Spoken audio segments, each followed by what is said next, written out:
qu'est-ce qu'un cinéma arrêt-essai? Un arrêt-essai, je dirais que ce terme, il est un petit peu désuet ou périmé, ça ne veut plus dire grand-chose.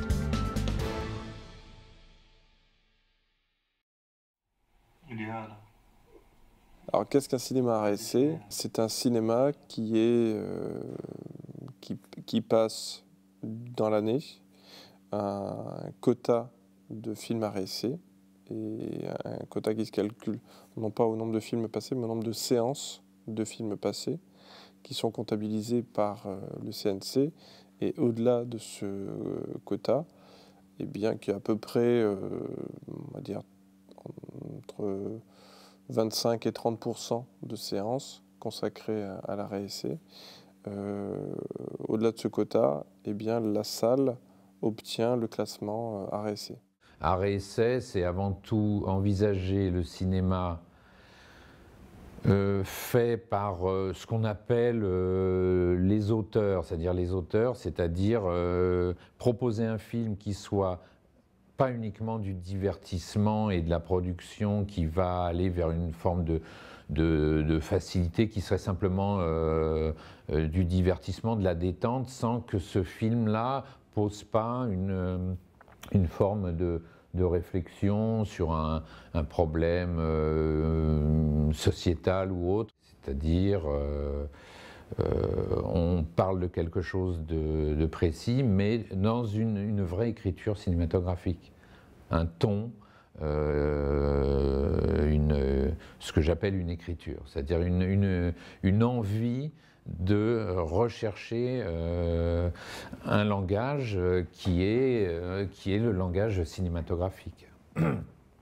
Contrairement à la grosse production qui va aller sur on va dire, des ingrédients connus et qui peuvent être au demeurant plaisants. Mais voilà, l'arrêt-essai, c'est une autre manière d'envisager le plaisir du cinéma.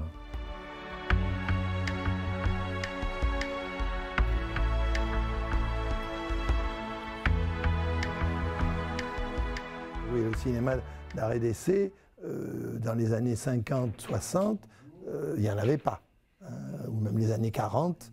Hein, bon, il n'y avait pas de salle d'arrêt d'essai typique à Toulon.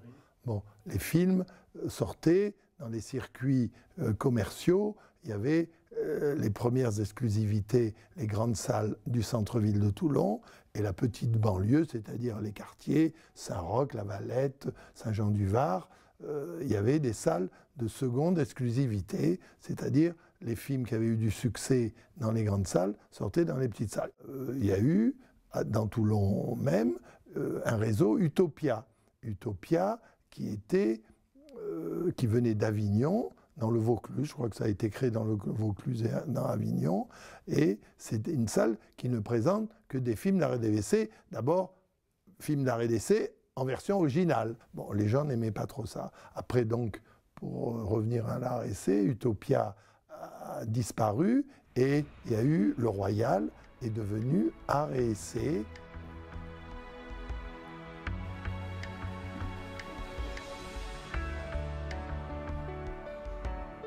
Donc le cinéma Le Royal, c'est un cinéma ancien.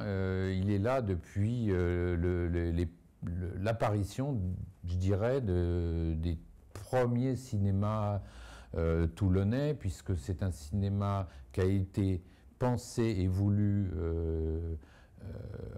d'une manière similaire à la construction de cet immeuble, c'est-à-dire années 30. C'est un cinéma qui a démarré en 29 ou en 30. Dans la période qu'on appelle Art déco en ce qui concerne cet immeuble et d'autres immeubles voisins là, dans le quartier.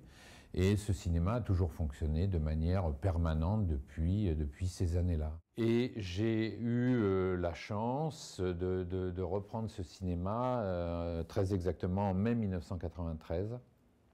J'avais travaillé préalablement, rapidement, un an ou deux avant comme projectionniste ici.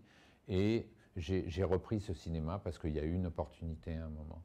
Donc depuis mai 1993, j'ai la chance et la joie, parce que je suis passionné de cinéma, je pense que je ne pourrais pas faire ça si je n'étais pas passionné de cinéma, de programmer le Royal en tant que salle à réessai.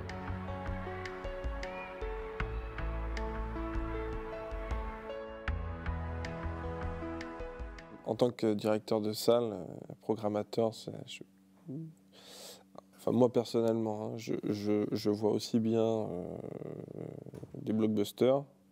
Je vais aller voir Avengers, je peux voir les X-Men et je peux aller voir un film de Béla Tarr. Moi, personnellement, je fais le grand écart et je peux apprécier sur des critères parfois identiques,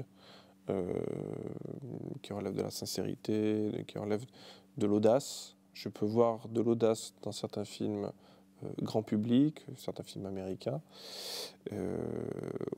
autant que dans un film à essai. Donc pour moi, la barrière, après c'est une question de goût, hein, comme beaucoup de choses dans l'art et la culture, mais voilà, pour moi, un film chiant, je peux trouver un film grand public chiant, je peux trouver un film à essai chiant.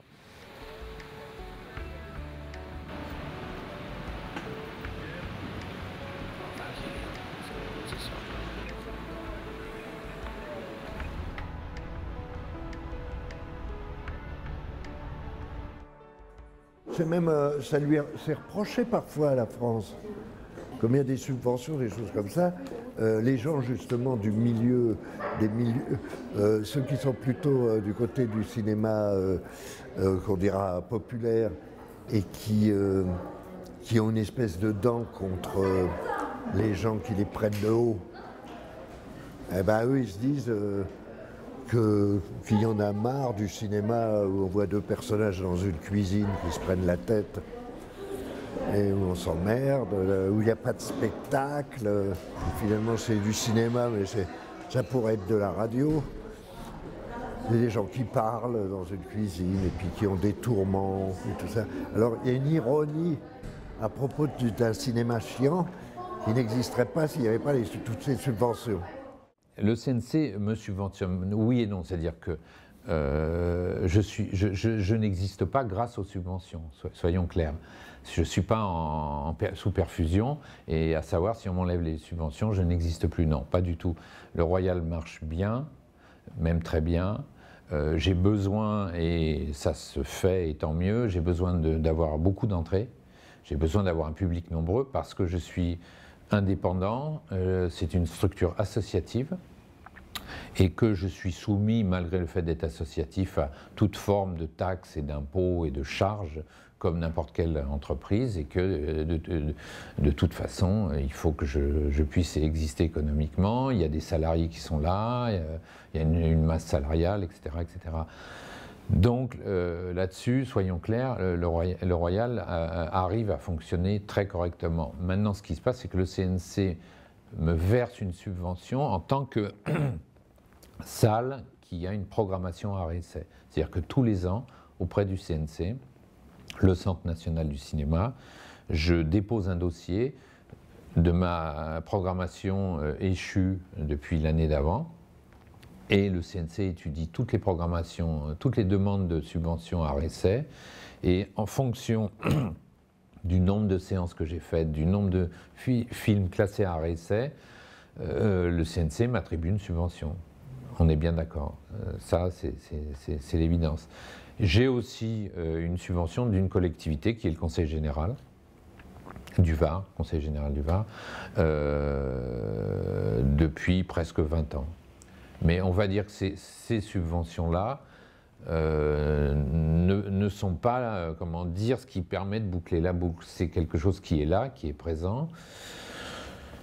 Si ces subventions n'étaient plus là, ça serait certes beaucoup plus dur, mais j'ose espérer que le Royal sera encore là. Moi, je viens au Royal parce que les films sont en VO. Et ils le sont très peu dans les autres cinémas, surtout. Et aussi parce qu'il y a des films qui ne sont pas projetés dans les autres cinémas. La clientèle n'est pas la même non plus, hein, parce que c'est très calme ici. On n'a pas les portables, on n'a pas les gens qui grignotent pendant les films. Je pense qu'ici, c'est pas que le fait de venir voir un film, il y a aussi un tas d'activités annexes. Et ça, les grands cinémas ne le font pas. Je défends du cinéma d'auteur, du cinéma qui n'est pas uniquement de la grosse production dominante, D'autres cinémas ici le font. Il y a le circuit Pathé qui est présent, qui fait son travail de grandes salles populaires, de multiplex. Le problème, c'est quand les multiplex sont arrivés, ils ont en quelque sorte boosté d'un seul coup les entrées dans une nouvelle forme d'infrastructure qui a un peu émerveillé les gens, la confiserie, les lumières et tout, un peu à l'américaine. Ce qui fait que les cinémas qui étaient un peu vétustes n'ont pas pu résister.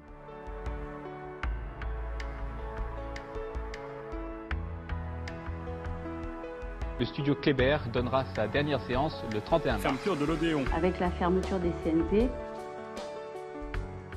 Non, moi je pense pas qu'il y ait de concurrence, je pense qu'il y a une complémentarité en fait de l'offre, puisqu'aujourd'hui, nous dans notre cas, on est sur un cinéma qui est plutôt, on va dire, à dominante commerciale, et compte tenu de la multitude de films qui sortent chaque semaine, il y a aussi besoin de salles complémentaires qui offrent aussi une programmation plus pointue, plus en version originale, et des films à moins grande diffusion que ce que nous on sort.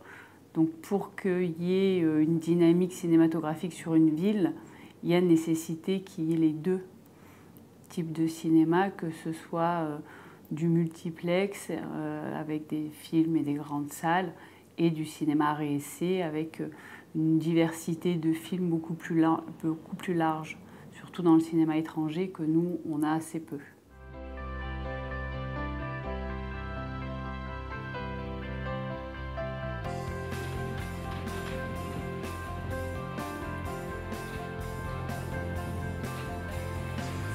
Le groupe CGR, qui a ouvert aussi le multiplex depuis 1 an, a décidé de fermer ce cinéma de centre-ville qui n'est plus assez rentable et dans lequel on projetait uniquement des films d'auteur, donc des films pas très commerciaux, qui du coup ne font pas beaucoup d'entrées. C'est la stratégie de CGR, apparemment dans les autres villes, ça s'est produit de la même façon, de commencer par essayer de faire vivre le cinéma de centre-ville, puis de le fermer une fois que le multiplex est bien lancé. C'est le gros qui avale le petit. CGR espère que la clientèle de l'Eldo va venir maintenant au multiplex. On leur a expliqué que ce n'étaient pas les mêmes gens qui allaient dans un cinéma comme celui-ci et dans un cinéma qui est comme un multiplex. Ce n'est pas la même clientèle, ce n'est pas les mêmes goûts de film. Parce que eux, chiffrant même, disent Monsieur Stormio, Monsieur le maire, c'est bien gentil, mais pour nous, ce n'est pas rentable et on est absolument obligé d'avoir cette notion de rentabilité pour ne pas que notre cinéma soit déficitaire. Nous avons une politique de l'emploi, une politique enfin de gestion absolument rigoureuse. Ce que je peux comprendre, mais pour autant, je souhaite vivement qu'on laisse une petite chance à cette association de manière à ce qu'on voit si réellement c'est viable ou non. Mais malgré cette pétition de plusieurs centaines de signatures voulant garder ce CGR, je dirais, de cœur de ville, eh bien, Eldorado, tout un programme, eh bien, malheureusement, ce ne sera pas nous qui serons décisionnaires. Et les travaux qu'il y aura à effectuer, la gestion, la municipalité de Draguignan est absolument n'a pas les moyens, il faut regarder les choses en face, d'assumer financièrement cette gestion. Mais au-delà, bien entendu, c'est le lieu d'un cinéma différent. Pour moi, je suis enseignante. Nous incitons beaucoup nos élèves dans nos enseignements à avoir une ouverture d'esprit, à ne pas choisir la facilité, à ne pas choisir le divertissement, ou alors avoir conscience de ce que signifie divertissement, dit Wertheret, sortir du chemin, et ne pas aller sur les grosses autoroutes de la pensée. Et donc on leur enseigne cela en classe. C'était quand même plus nous qui défendions, et là on était au cœur même de notre métier d'acteur culturel, c'est-à-dire que bon, ces gamins, lycéens, collégiens, vous voyez des films à réessai, certains en voyaient avec leurs parents, mais quand même assez peu, donc ils prenaient parfois des films de Ken Loach ou des trucs comme ça un peu durs, en pleine poire, Et on reconstruisait tout un argumentaire. Donc on partait de oh, c'est nul, c'est lent, c'est cinéma. Et on reconstruisait petit à petit un argumentaire pour essayer de creuser un petit peu et de les obliger à aller un petit peu plus loin dans l'appréhension du film à travers, en utilisant ce biais-là pour les sensibiliser au langage cinématographique. Voilà, les plans, ici et là, les séquences, les valeurs, les mouvements, et petit à petit enrichir leur langage, leur langue du cinéma, qu'ils soient en capacité plus tard d'appréhender certains films.